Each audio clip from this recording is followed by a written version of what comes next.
How to recover deleted messages on WhatsApp. So hello guys, welcome back to this quick tutorial video. Today I will show you that how you can recover the deleted message on WhatsApp.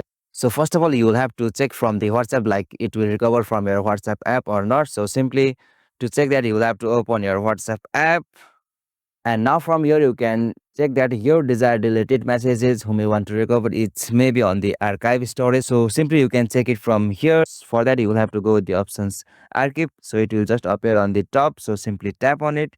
Okay, so from here you can recover the archive messages from your WhatsApp. So simply for that you have to hold it and click on this archive option. Okay, so likewise you can also find the archive messages whom you want to recover. So now on this, if you not find any messages on your archive message sections. So now on this, if you can't find the WhatsApp messages on the archive section, you will have to recover it from the Google Drive or iClouds for the iPhones. So for that, you will have to uninstall your WhatsApp from your device and simply you have to install it again.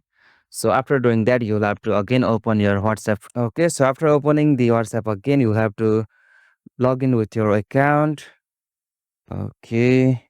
Okay, so I have logged into my WhatsApp account. So look, I didn't get any options to recover it. Like I have not set the backup for my WhatsApp chats or messages on my Google accounts. So if you have set the backup storage of your WhatsApp turn on your Google account or iCloud, so simply after uninstalling and installing the WhatsApp, you will get the options like backup from your Drive or iCloud. So simply if you got that option, you will have to go thoroughly with that options. So after going through that option, you will be able to recover all the deleted messages and chats on your device. So hope this video was helpful to you. Please subscribe to our YouTube channel and don't forget to hit the bell icon over there for more short tutorial like this. Thank you for watching this video. Have a nice day.